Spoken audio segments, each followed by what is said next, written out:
ஜெய் சாயிராம். வாழ்க்கையில் நன்றாக யோசித்து ஒரு செயலை செய்ய துவங்கிய பிறகு செவிடனாக மாறிவிடுவது மிக மிக நல்லது. செவிடனாக மாறிவிடலாம். ஏனென்றால் முதலில் உற்சாகமான சொற்களை சொன்னவர்கள் கூட கேலி சொற்களை தான் அதிகமாக பேசுவார்கள். எனவே செவிடனாக மாறிவிடுவது மிக மிக நல்லது. ஜெய் சாயிராம். ஜெய் ஜெய் சாயிராம். நம்ம சாயன்பர்கள் எல்லாரும் எப்படி இருக்கீங்க? எல்லாரும் நன்னா இருப்போம். ஓம் சாயிராம். என் அன்பு பிரியமே, எப்பொழுதுமே தாழ்ந்து போகாதே என் பிரியமே. உன்னுடைய நிலை நிச்சயமாக மாறும். மாறவில்லை என்றாலும் உன் சாயப்பா நான் மாற்றி காட்டுகிறேன். என் அன்பு பிரியமே, அதிகமான கஷ்டங்களையும் நஷ்டங்களையும் அடைந்த பிறகுதான் அதிகமான அடக்கத்தையும் அறிவையும் மனிதன் பெறுகிறான். அதனால் கஷ்டம் வரும் பொழுது எப்பொழுதுமே கலக்கம் கொள்ளாதே, தாழ்ந்து போகாதே, துணிந்து நிற்க கற்றுக்கொள். ஒவ்வொரு நொடியையும் மகிழ்ச்சியாக வாழ கற்றுக்கொள். ஏனென்றால் வாழ்க்கை ஒருபோதும் இன்னொரு வாய்ப்பை தரப்போவதே இல்லை என்பதுதான் நிச்சயமான உண்மை. எதிர்காலத்தை நினைத்து நினைத்து கவலைப்படுவதை விட்டுவிட்டு நிகழ்காலத்தில் கவனத்தை செலுத்து. நிகழ்காலத்தில் நீ என்ன செய்கிறாய் என்பதை பொறுத்துதான் உன் எதிர்காலம் அமையும். உன்னுடைய வாழ்க்கை பாதையில் பயணம் செய்த மற்றவர்களிடம் எப்பொழுதுமே வழி கேட்காதே என் பிரியமே. வழி மற்றவர்களிடம் எப்பொழுதுமே கேட்கவே கேட்காதே.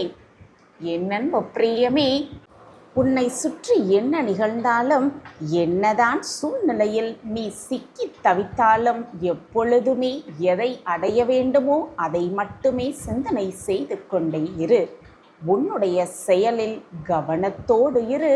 உன்னுடைய செயலில் உனக்கு கவனம் வேண்டுமானால் நிச்சயமாக இந்த கதை உனக்கு துணை புரியும். இந்த கதையை கேட்டுப்பார். உன்னுடைய செயலில் கவனமாக, மிக மிக கவனமாக உன்னால் வாழ முடியும். ஒரு முறை ஒரு பழங்கால மடாலயத்தில் ராஜா என்ற ஒரு இளம் சீடன் இருந்தான். கூர்மையான புத்தி கொண்டவன் அந்த சீடன். ஆனால் அவனது மனமோ ஒரு குரங்கு போல எப்பொழுதும் தாவிக்கொண்டேதான் இருக்கும். ஒரு கணத்தில் தியானத்தில் ஈடுபட்டிருந்தால் அடுத்த கணமே மதிய உணவை பற்றியோ நாளை வரப்போகும் விழா பற்றியோ சிந்திப்பான். ஒரு வேலையில் ஈடுபட்டிருந்தால் அது முடிவதற்கு முன்பே அடுத்த வேலையை பற்றி கற்பனை செய்ய துவங்குவான். அவனது ஆசிரியரான குரு ராஜாவின் இந்த நிலையை கவனித்து கொண்டே வந்தார். அமைதியான ஆழ்ந்த ஞானி. அவரது ஒவ்வொரு அசைவிலும் ஒவ்வொரு சொல்லிலும் ஒரு தெளிவும் நோக்கமும் நிறைந்திருக்கும் குருவிடம் இந்த கவன சிதறல், ராஜாவின் இந்த கவன சிதறல் அவனது ஆன்மீக பயணத்திற்கு ஒரு பெரும் தடையாக இருப்பதை குரு உணர்ந்தார். ஒரு நாள் குரு ராஜாவை அழைத்தார். மெதுவாக கூறினார், இன்று நீ ஒரு புது பணியை செய்ய வேண்டும். உற்சாகமாக ராஜாவும் தலையாட்டினான். அவனுக்கு புதிய வேலைகள் என்றால் எப்பொழுதுமே விருப்பம். குரு சொன்னார், தோட்டத்திற்கு சென்று செர்ரி மரத்தின் கீழ் உள்ள பாறைகளை சுத்தம் செய்ய வேண்டும் என்றார் குரு. அனைத்து பாறைகளையும் தூசுகளையும் நீக்கி பாறைகள் அழகில் மின்ன வேண்டும் என்று கூறினார். உடனே தோட்டத்திற்கு சென்றான் ராஜா. செர்ரி மரம் மடாலயத்தின் பெருமை. அதனுடைய கீழ் இருக்கும் பாறைகள் பல பல ஆண்டுகளாக துப்புரவு செய்யப்படாமல் பாசியும் தூசியும் படிந்து மங்கலாகவும் காணப்பட்டது. அப்பொழுது ராஜா ஒரு வாளி நீரையும் ஒரு பழைய துணியையும் எடுத்துக்கொண்டு வேலையை துவங்கினான்.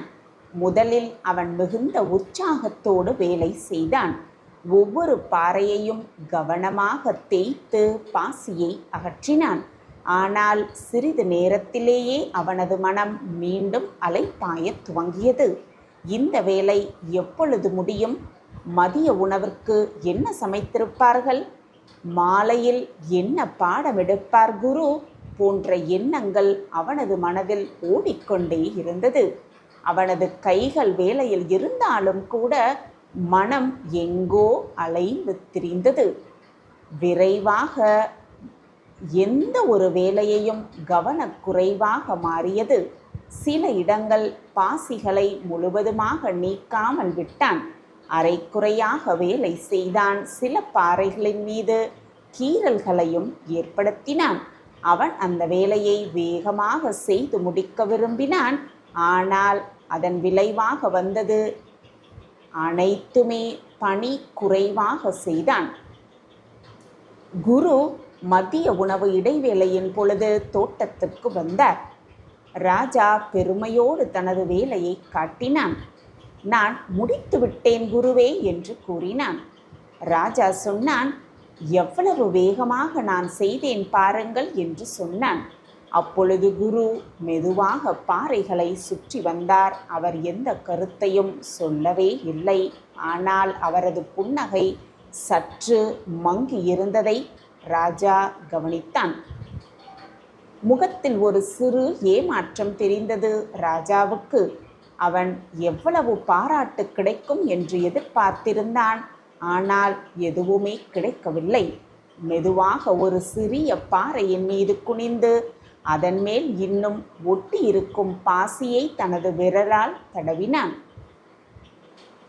குரு அமைதியாக கேட்டார், இந்த பாறைகளை நீ எதற்காக சுத்தம் செய்தாய் என்று அமைதியாக கேட்டார். அப்பொழுது சிறிது நேரம் யோசித்தான் ராஜா. நீங்கள் செய்ய சொன்னீர்கள், அதான் செய்தேன் என்று கூறினான். அது அழகாக இருக்க வேண்டும் என்று அழகாக இருக்க வேண்டும் என்பதும் ஒரு காரணம் என்று ஒப்புக்கொண்டார். ஆனால் இதை செய்வதன் உண்மையான நோக்கம் என்ன என்று முழுமையாக இந்த கவனத்தில் இருக்க வேண்டும். உன் கைகளும் மனமும் ஆன்மாவும் அந்த பாறைகளின் மீது மட்டுமே கவனம் செலுத்தி இருக்க வேண்டும். நீ இந்த வேலையை செய்யும் பொழுது உன் மனம் எங்கு இருந்தது என்று கேட்டார் குரு. ராஜாவுக்கு பதில் சொல்ல தயக்கமாக இருந்தது. அவனது கவனம் சிதறியதை அவன் உணர்ந்தான். குரு, நான் வேறு விஷயங்களை பற்றி யோசித்துக் கொண்டிருந்தேன் என்று மனதுக்குள் ஓடிக்கொண்டிருக்கிறதா என்று கேட்டார் குரு. ராஜாவும் ஒப்புக்கொண்டான். தலையை அசைத்தான். இந்த பாறைகளில் இன்னும் பாசி இருக்கிறது. சில இடங்களில் கீறல்களும் இருக்கிறது. உன்னுடைய வேலை வேகமாக முடிந்திருக்கலாம், ஆனால் அது முழுமை அடையவில்லை. நீ உன் மனதை வேறு ஒரு இடத்தில் வைத்திருந்தாய். அதனால் உன் செயலிலும் கவனம் குறைந்துவிட்டது. அப்பொழுது அவன் தனது தவறை உணர்ந்தான். மன்னிப்பு கேட்கிறேன் குருவே, நான் இன்னும் கவனமாக இருந்திருக்க வேண்டும் என்று கூறினான். மன்னிப்பு கேட்பதில் பயனில்லை ராஜா, மெதுவாக கூறினார். பயனுள்ள ஒரே விஷயம் நீ உன் தவறிலிருந்து கற்றுக்கொள்வதுதான். இன்று மாலை மீண்டும் வந்து இந்த பாறைகளை சுத்தம் செய். ஆனால் இந்த முறை ஒவ்வொரு பாறையிலும் ஒவ்வொரு அசைவிலும் உன்னுடைய முழு கவனத்தையும் செலுத்து என்று கூறினார். அன்றிரவு ராஜா மீண்டும் தோட்டத்திற்கு சென்றான். ஆனால் இந்த முறை அவனது அருள்முறை முற்றிலும் வேறுபாடாக இருந்தது. அவன் ஒரு பாறையின் முன்பு அமர்ந்தான். தனது கையில் ஒரு சிறிய துணியை எடுத்தான். அந்த துணியின் ஒவ்வொரு பாசியையும் பாறையின் ஒவ்வொரு கூர்மையையும் உணர்ந்தான். அவன் பாறையின் நிறத்தை கவனமாக பார்த்தான். மெதுவாகவும் சீராகவும் துணியால் தேய்த்தான். அவனது சுவாசம் கூட நிதானமாக மாறியது. அவனது மனம் அலைப்பாய துவங்கிய ஒவ்வொரு முறையும் அவன் மெதுவாக அதை மீண்டும் பாறையின் பக்கம் திருப்பினான். அவன் கடந்த காலத்தை பற்றியோ எதிர்காலத்தை பற்றியோ சிந்திக்கவே இல்லை. அவன் மதிய உணவை பற்றியோ குருவின் அடுத்த பாடத்தை பற்றியோ யோசிக்கவும் இல்லை. அவன் அந்த பாறைகளில் மட்டுமே கவனத்தை செலுத்தினான். ஒவ்வொரு முறையும் பாறையின் ஒரு பகுதி அகல அகல ஒரு சின்ன திருப்தி அவனுக்குள் தோற்றியது. ஒவ்வொரு பாறையையும் அதன் பளபளப்பிற்கு கொண்டு வந்தான் ராஜா. நேரம் போனதே தெரியவில்லை. நட்சத்திரங்கள் வானில் மின்ன ஆரம்பித்தது. சந்திரனின் ஒளி பாறைகளின் மீது பட்டு அவை ஜொலித்தது. தனது வேலையை முடித்தான் ராஜா. முடித்தபோது அவனுக்கு ஒரு ஆழமான அமைதியும் ஏற்பட்டது. களைப்போடு இருந்தாலும் கூட அவனுக்கு ஒரு முழுமையான உணர்வு இருந்தது. இந்த முறை அவன் அவசரப்படவே இல்லை. அவன் முழு கவனத்தையும் உணர்வையும் தனது வேலையின் மீது வைத்தான். மறுநாள் காலையில் குரு மீண்டும் தோட்டத்திற்கு வந்தார். அவர் பாறைகளை சுற்றி பார்த்தார். இந்த முறை அவரது புன்னகை உண்மையாகவே பிரகாசமாக இருந்தது. ஒவ்வொரு பாறையும் தூசு துடைக்கப்பட்டு பாசி நீக்கப்பட்டு அழகில் மின்னியது. அவற்றில் ஒரு கீறல் கூட இல்லவே இல்லை. மெதுவாக குரு கூறினார், இதுதான் நீ செய்ய வேண்டிய வேலை. உன் முழு கவனத்தையும் உழைப்பையும் இந்த பாறைகளின் மீது கொடுத்திருக்கிறாய். அதனால்தான் இப்பொழுது பாறைகள் பிரகாசமாக மின்னுகிறது என்று சொன்னான். நான் இப்பொழுது புரிந்து கொண்டேன் குருவே. நான் எதை செய்தாலும் என் முழு கவனத்தையும் அதில் செலுத்த வேண்டும் என்று கூறினார். அப்படியே குருவும் அவனை பார்த்து சிரித்தார். வாழ்க்கையில் எந்த வேலையும் சிறிதல்ல. ஒரு பாறையை சுத்தம் செய்வதாக இருந்தாலும் சரி, ஒரு போதனைகளை படிப்பதாக இருந்தாலும் சரி, அல்லது ஒரு கோப்பை தேநீர் அருந்துவதாக இருந்தாலும் சரி, முழு கவனத்தையும் அதில் செலுத்தும் பொழுது அந்த ஒரு செயல் தியாகமாகவே மாறுகிறது, தியானமாகவே மாறுகிறது. கவன சிதறல் என்பது மனதை பல பகுதிகளாக பிரிப்பது போன்றது. முழுமையாக ஒரு செயலில் ஈடுபடும் பொழுது அந்த செயலின் மதிப்பு கூடும். உண்மையான ஞானத்தை பெற பாதையில் நாம் செல்லும் பொழுது முழு கவனமாக செல்ல வேண்டும். அன்று முதல் முழு கவனத்தை தன் செயலில் செலுத்த ஆரம்பித்தான் ராஜா. அவன் உணவு உண்ணும் பொழுது ஒவ்வொரு கவனத்தையும் உணர்ந்தான். தோட்டத்திற்கு நீர் பாய்ச்சும் பொழுது ஒவ்வொரு செடியின் துளிர்ப்பையும் கவனித்தான். தியானம் செய்யும் பொழுது அவன் மூச்சு காற்றின் ஒவ்வொரு அசைவிலும் கவனம் செலுத்தினான். அவனது மனம் சில சமயங்களில் அலைப்பாய துவங்கியது.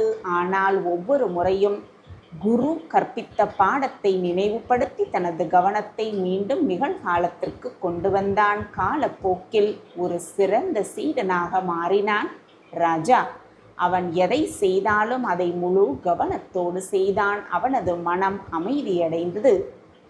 அவன் செய்யும் ஒவ்வொரு செயலும் ஒரு தியானமாகவே மாறியது. அவன் மிக மரியாதைக்குரிய துறவிகளில் ஒருவனாகவும் மாறினான். அவரும் தனது மாணவர்களுக்கும் மற்ற துறவிகளுக்கும் கவனத்தின் முக்கியத்துவத்தை போதனை செய்தான். நீ எதை செய்தாலும் முழு மனதோடு செய். ஏனென்றால் வாழும் ஒரே ஒரு கணம் இந்த கணம் மட்டுமே என்று அவன் அவர்களுக்கு போதனை செய்தான். இந்த கதை நமக்கு கற்பிக்கும் பாடம் என்னவென்றால், கவனம் என்பது நமது வாழ்க்கையின் ஒவ்வொரு அம்சத்திற்கும் அவசியமான ஒன்று. நாம் செய்யும் எந்த ஒரு வேலையாக இருந்தாலும், அது பெரியதாக இருந்தாலும் சரி, சிறிய வேலையாக இருந்தாலும் சரி, முழு கவனத்தையும் செலுத்துவது மிக மிக முக்கியம். உணவருந்தும் பொழுதும், பேசும் பொழுதும், வேலை செய்யும் பொழுதும், படிக்கும் பொழுதும், எதை செய்தாலும் அந்த கணத்தில் முழுமையாக இருக்க வேண்டும். மனம் பல நேரத்தில் பல விஷயங்களை பற்றி யோசித்தால் நாம் செய்யும் வேலையின் தரமும் குறையும் என்பதை புரிந்து கொள்ள வேண்டும். மிக முக்கியமாக கவனமில்லாமை நம் மன அமைதியை குலைக்கும் என்பதை புரிந்து கொள்ள வேண்டும். வாழ்க்கையில் எந்த ஒரு பணியை செய்ய துவங்கினாலும் அந்த ராஜாவின் கதையை நினைவு கொள்ளலாம். முழு கவனத்தையும் அதில் செலுத்தி அப்பொழுதுதான் வெற்றியை அடையலாம். மனமும் அமைதி பெறும். நாம் முழு கவனத்தோடு இருந்தால் என்றுமே வெற்றி நமக்கானது என்பதை முடிவு செய்து கொள்ளலாம். எப்பொழுதுமே நம் செயலில் கவனம் இருந்து கொண்டே இருக்க வேண்டும். கவனத்தோடு செய்யும் எதுவுமே தவறாக போகவே போகாது என்பதுதான் நிச்சயமான உண்மை. நாம் செல்லும் பாதையில் கவனத்தோடு சென்றால் வெற்றி இலக்கை அடைவது மிக மிக சுலபம். என் அன்பு பிரியமே, யாருடைய ஆலோசனையையும் அப்படியே ஏற்றுக்கொள்ளாமல் உன்னுடைய ஆலோசனை என்ன என்பதை முதலில் ஆராய்ச்சி செய்ய கற்றுக்கொள். உன் மனம் என்ன சொல்கிறதோ, உனக்கு எது என்று சரி என்று படுகிறதோ அதை தீர்க்கமாக செய்ய பழகு. நீ தோல்வி அடைந்தால் கூட சந்தோஷம்தான். ஏனென்றால் முயற்சி செய்திருக்கிறாய்தானே. முயற்சி இல்லாத இடத்தில் தோல்வி கூட தஞ்சம் கொள்ளாது என்பதை புரிந்து கொள். நீ வைரமாகவே இருந்தாலும் தகுதியற்றவர் கையில் கிடைத்தால் நீ கூழாங்கல்லாகவா மாறிவிடுவாய். கூழாங்கல்லாகவே இருந்தாலும் தகுதி உள்ளவர் கையில் கிடைத்தால் நீ வைரமாகவே மாற்றப்படுவாய். உன்னுடைய மதிப்பு உன்னை மட்டும் சார்ந்தது அல்ல, நீ சேரும் இடத்தையும் சார்ந்தது என்பதை உணர்ந்து கொள். ஒருபோதும் சோர்வடைந்தே விடாதே. வாழ்க்கை நீ எதிர்பார்க்காத நேரத்தில்தான் பல ஆச்சரியங்களை கொண்டு வரும். வாழ்க்கையில் எப்பொழுதும் உறுத்தி கொண்டே இருக்கும் இரண்டு விஷயம். ஒன்று செய்திருக்கலாம் என்று நினைப்பது, மற்றொன்று செய்யாமல் இருந்திருக்கலாமே என்று நினைப்பது. பல தருணங்களில் உன்னுடைய திறமை கூட பல பேர் திமிராக பார்த்திருக்கலாம். மாற்றிக்கொள்ள வேண்டியது அவர்களின் பார்வையை தானே தவிர உன்னுடைய திறமையை அல்ல என்பதை புரிந்து கொள். விமர்சனங்களை கண்டு வீழ்ந்து விடாதே, தாழ்ந்து போகாதே. உன்னுடைய நிலையும் மாறும். உன்னுடைய நிலையை நான் மாற்றி காட்டுகிறேன். விமர்சனங்களை ஏறி மிதித்து கடந்து சென்று கொண்டே இரு. எல்லாம் உனக்கு சாதகமாக ஒரு நாள் மாறும். நிச்சயமாக நான் மாற்றியமைப்பேன். உனக்கு துணையாக உன்னப்பா நான் உன்னோடு இருக்கும் வரை எதற்குமே நீ கவலையோ வருத்தப்பட வேண்டிய அவசியமே இல்லை என் பிரியமே. நான் தான் எப்பொழுதும் உன்னோடு இருந்து கொண்டிருக்கிறேன் என்ற தெளிவான சிந்தனை உன்னிடத்திலிருந்து விட்டால் எதையுமே நீ கவலைப்பட வேண்டிய அவசியமே இல்லை. உனக்கு துணையாக நான் இருக்கிறேன். எப்பொழுதுமே உனக்காக வேலை செய்து கொண்டிருக்கிறேன். அப்பா இருக்கிறேன் என்ற நம்பிக்கையோடு இரு. நீ நினைக்காத மாற்றத்தை நான் உன் வாழ்வில் நிச்சயமாக கொண்டு வருவேன். உனக்கானதை உன்னிடம் கொண்டு வந்து சேர்ப்பேன். சாயப்பா இருக்க உனக்கு ஏன் மனக்கவலை என்றையமே? உன்னுடைய பக்தியிலும் அன்பிலும் எவ்வளவு சோதனைகளை நீ மேற்கொள்கிறாயோ அவ்வளவு தூய்மை நினை அடைகிறாய் என்பதை புரிந்து கொள். கண்மணியே, உன் வேண்டுதல் அனைத்தும் 100% நிச்சயமாக நிறைவேறும். உன் மனதில் இருக்கும் கஷ்டங்களுக்கு நான் பதில் கூறுகிறேன். இதை ஒருமுறை கேட்டால் உன் எண்ணங்கள் எல்லாம் நிறைவேறும். உன் வாழ்வில் அதிசயம் ஒவ்வொன்றாக நடக்கும். உன் கவலைகளை என் காலடியில் வைத்துவிட்டு நம்பிக்கையோடு இதை கேள். உனது கவலைகள், கஷ்டங்கள், சோதனைகள், வேண்டுதல்கள் எல்லாமே கண்டிப்பாக மாறும். என் வார்த்தைகளின் மீது நம்பிக்கை வைத்து நம்பிக்கையோடு இரு. உன் அப்பா வார்த்தைகளின் மீது நம்பிக்கை வை என் குழந்தையே. உன்னிடம் யாராவது ஏதாவது கேட்டால் நேரம் காலம் பார்க்காமல் அவர்களுக்கு உதவி செய். இந்த உலகத்தில் உள்ள அனைத்து ஜீவராசிகளின் மேல் அன்பு செலுத்து. உன் கஷ்டங்களை நான் தீர்த்து வைக்கிறேன். நீ யாருக்கு உதவி செய்கிறாயோ அவர்கள் ரூபத்தில் நான் உன்னுடனேயே இருப்பேன் என்பதை புரிந்து கொள். நான் உனக்கு கொடுத்த வாக்கை நிச்சயமாக நிறைவேற்றுவேன். நிறைவேற்றியே தீருவேன். இது உன் சாயப்பா உனக்கு கொடுக்கும் சத்திய வாக்கு. குழந்தையே, உனக்கான வாய்ப்பை இப்பொழுது இந்த நொடி தரப்போகிறேன். வாய்ப்பை பயன்படுத்திக்கொள். வெற்றியடைவதற்கான வழியை சிந்தித்து பழகு. தேவையில்லாத விஷயத்தை உன் மனதில் போட்டு குழப்பிக்கொண்டே இருக்காதே. இன்றோடு உன் துன்பங்கள் அனைத்தும் நீங்கி நாளை முதல் ஆனந்த வாழ்வை நிச்சயமாக பெறுவாய். அதை நான் என் பிரியமான மகளுக்கு கொடுக்கத்தான் போகிறேன். இது உன் சாயப்பாவின் சத்திய வாக்குதான். வெகு நாட்களாக நிறைவேறாமல் இருக்கும் காரியம் எல்லாம் கைகூடி வரப்போகிறது. குழந்தையே, உன்னை எதிர்மறையாக்கும் எந்த ஒரு செயலுக்கும் விஷயத்திற்கும் நேர்மறையாகவே இருந்து பழகு. நேர்மறையாகவே பதில் சொல். உன் எண்ணம் போல் உன் வாழ்வும் எப்பொழுதும் நல்லதாகவே இருக்கும். நல்லபடியாகவே நடக்கும். நீ கேட்டது அனைத்தும் கிடைக்கும். விரும்பியது அனைத்தும் நிறைவேறும். என்னிடம் வைத்த பிரார்த்தனைகள் அனைத்தும் நடைபெறும். 100% நிச்சயமாக நடைபெறும். இது உன் சாயப்பா உனக்காக கொடுக்கும் சத்திய வாக்குதான். எனவே என் குழந்தையே, நான் இருக்கும் பொழுது எதற்குமே கலங்காதே, அஞ்சாதே. உன் சாயப்பா சொல்கிறேன் கேள். உன் வாழ்க்கையில் பல மாற்றங்கள் நிகழப்போகிறது. பல அற்புதங்கள் நடக்கத்தான் போகிறது. அதை நடத்தி வைக்க உன் அப்பா இருக்கையில் வீணாக உன் மனதை போட்டு பல விஷயத்தில் குழப்பிக் கொள்ளாதே. ஆனால் என் குழந்தையே, நான் பல முறை பல தடவை பல வாக்கு சொல்லி இருக்கிறேன். அனைத்தையும் நீ கேட்கவில்லை. உன் மன வேதனையில் தவித்து கொண்டிருக்கும் பொழுது உன்னால் என் வார்த்தைகளை ஏற்றுக்கொள்ளவும் முடியவில்லை, புரிந்து கொள்ளவும் முடியவில்லை. அலட்சியம் செய்து கொண்டே இருந்தாய். கண்மணியே, இப்பொழுது கேள். நம்பிக்கையோடு கேள். முழுவதுமாக கேள். போனது போகட்டும். இது நாள் வரை நடந்ததெல்லாம் நடக்கட்டும். முடிந்தது முடிந்ததையாகவே இருக்கட்டும். இந்த வாக்கை, இந்த பதிவை முழுவதுமாக கேள். நிச்சயமாக உன் வாழ்க்கை பிரகாசமாகும். சாய் சங்கல்பத்திற்கு உன் மனதிலும் உன் வாழ்க்கையிலும் இடம் உண்டுதானே? நீ நான் கண்டெடுத்த பொக்கிஷம். உன் வாழ்வில் உன் சாயப்பாவிற்கு இடம் உண்டு.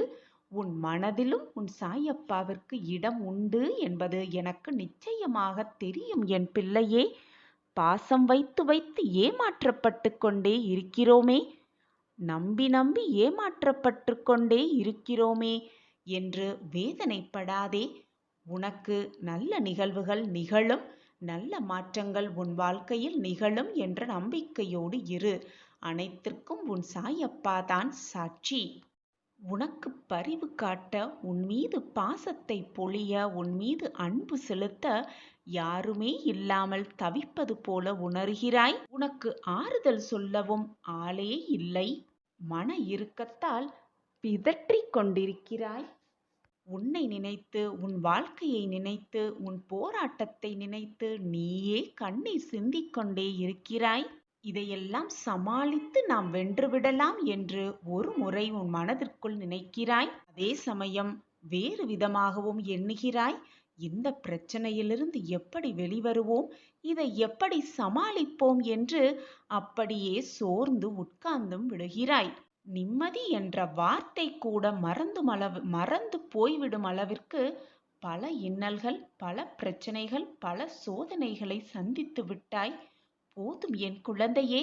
உன் மனதை போட்டு குழப்பிக் கொண்டிருப்பதும் கண்ணீர் சிந்துவதையும் முதலில் நிறுத்திவிடு. கண்ணீரை முதலில் துடைத்துக்கொள். போ, எழுந்து போ. முகத்தை அலம்பிவிட்டு வா. உன்னை சுற்றி இருப்பவர்கள், உன்னுடைய உற்றார் உறவினர்கள் எல்லாருமே எனக்கு துரோகம் இழைக்கிறார்கள் என்று வருந்தாதே. அதிலிருந்து எப்படி மீண்டு வருவது, அதை எப்படி எதிர்கொள்வது என்பதை நிதானமாக உட்கார்ந்து யோசி. பாசமே என்ன என்று தெரியாத இவர்களுக்காகவா நீ இவ்வளவு வருத்தப்படுகிறாய், வேதனைப்படுகிறாய்? நீ கவலையே படாதே. உன் மனதை காயப்படுத்திய விஷயங்களையெல்லாம் மறந்துவிட்டு உன் லட்சியத்தை எப்படி எட்டி பிடிக்கலாம் என்பதை மட்டுமே உன் கவனத்தை செலுத்து. வாழ்க்கையை எப்படி வெல்லலாம் என்பதில் உன்னுடைய முழு கவனத்தையும் செலுத்து.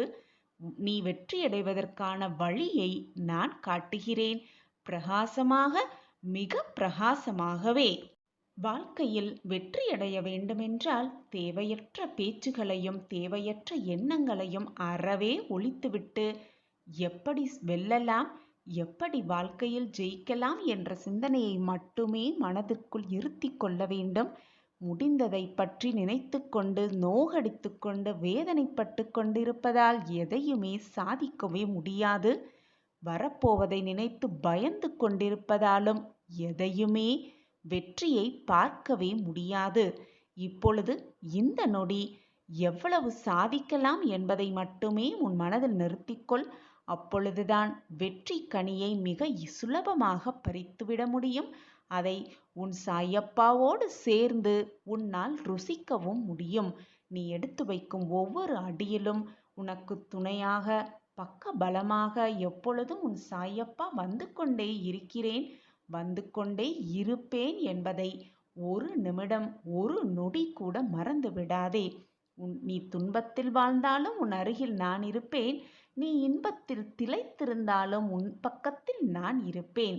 நீ துன்பத்தில் வேதனைப்படும் பொழுது உன் வேதனைக்கான மருந்தாக உன் சாயப்பா இருப்பேன் என் குழந்தையே.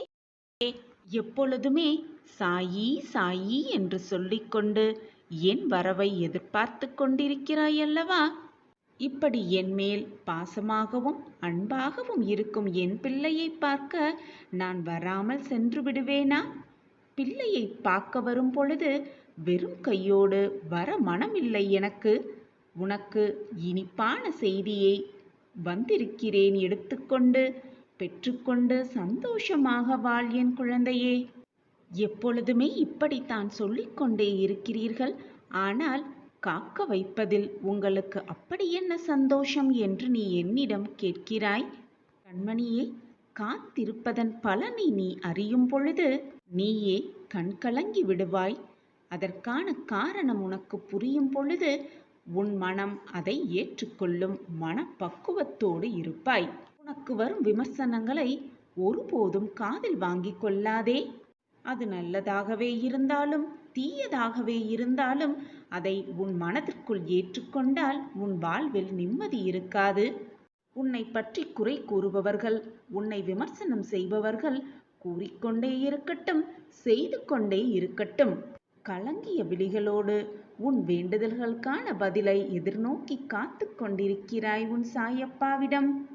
இதோ உனக்கான ஆசிர்வாதத்தை அளித்து விட்டேன் குழந்தையே. உன் இல்லம் தேடி இனிப்பான செய்தியோடு வந்து விட்டேன். இனி அனைத்தும் சரியாகிவிடும். தீர்க்கமாக நம்பு. உன் வாழ்வு உனக்கான வாழ்வு. என்னால் முடியும், கண்டிப்பாக முடியும் என்று சொல்லிக்கொண்டே போராடு. உன் வாழ்க்கையில் மிக எளிதாக நீ வெற்றியடையலாம். நிச்சயமாக உன் வாழ்வில் நீ ஜெயிப்பாய் குழந்தையே. எல்லாம் நல்லபடியாக உன்னை சூழ்ந்து மங்களங்கள் உன் வாழ்வில் குடிக்கொள்ளப் போகிறது. செல்வமும் சுபிக்ஷமும் நிலையில்லாதவை. அதே போல இந்த உடல் அழிவிற்கும் மரணத்திற்கும் உட்பட்டவைதான். இதை உணர்ந்து இந்த உலகத்தில் உள்ள அனைவரிடத்திலும் அனைத்து பொருட்கள் மீதும் இருக்கும் பற்றை விட்டுவிட்டு உனது கடமையை செய்து கொண்டே இரு. எதிர்பார்த்து எதிர்பார்த்து வாழும் ஒவ்வொரு நிமிடமும் ஏமாறாதே. உன்னுடைய கடமையை தைரியமாக செய்து கொண்டே இரு. நிச்சயமாக உன் வாழ்வில் நீ வெற்றியை அடைந்தே தீருவாய். இதுநாள் வரை உன் மனதில் போட்டும் குழப்பும் பிரச்சனைகள் எல்லாம் சரியாக போகிறது கூடிய விரைவில். எனவே கலங்காமல் இரு என் குழந்தையே. விரைவில் உன் வாழ்வில் அதிசயம் நடக்கும். நீ நினைத்த எண்ணத்தை நிச்சயமாக உன் வாழ்வில் அடைவாய் என் குழந்தையே. உன்னுடைய மனம் தேவையில்லாமல் இப்பொழுது அலைப்பாய்ந்து கொண்டிருக்கிறது. மனதின் வேலையே சலனம் அடைவதுதான் குழந்தையே. விட்டுவிடு. உன் மனது அதன் வேலையை செய்து கொண்டே இருக்கட்டும். புரிகிறதா? சலனம் அடைந்து கொண்டே இருக்கட்டும். எது எப்படி இருந்தாலும் உன்னுடைய உடல் மட்டும் கட்டுக்குள் இருக்க வேண்டும். அதற்குத்தான், கட்டுக்குள் வைத்துக் கொள்வதற்காகத்தான் நீ என்னிடம் வந்திருக்கிறாய் என்பதை பல நிமிடம் மறந்து விடுகிறாய். நான் இருக்கிறேன் குழந்தையே. எந்த ஒரு சூழ்நிலையிலும் என்னுடைய உதவி உனக்கு நிச்சயமாக கிடைக்கும். என் பிள்ளையாகிய நீ எதற்குமே ஆசைப்பட தேவையே இல்லை. நீ ஆசைப்படாமலேயே நீ வேண்டியது அனைத்தும் உனக்கு அள்ளி அள்ளி கொடுக்க உன் அப்பா இருக்கும் பொழுது எதற்காக ஆசைப்படுகிறாய்? உனக்கு தேவையான அனைத்தையும் நானே உனக்கு நிறைவேற்றித் தருவேன். இனி உன் வாழ்வில் எல்லாமே ஜெயம்தான். என் முன் நீங்கள் பக்தியோடு உங்கள் கரங்களை நீட்டினால் இரவு பகல் பார்க்காமல் எப்பொழுதும் என்றுமே நான் உங்களுடன் இருந்து கொண்டுதான் இருப்பேன். என் தங்கமே, உன் மனதை காயப்படுத்துபவர்களிடம் சண்டை போடாமல் அமைதியாக விலகி விடுவது 1000 வார்த்தைகளுக்கு சமம். சந்தோஷத்தையோ சோகத்தையோ தாங்கிக் கொண்டு நம்மை எழுந்து நடமாட வைக்கும் நம்மளுடைய மனம்தான் நமக்கு மிக சிறந்த நண்பனாக இருக்கக்கூடும். எனவே என் குழந்தையே, உன்னை முதலில் நீயே நேசிக்கப் பழகு.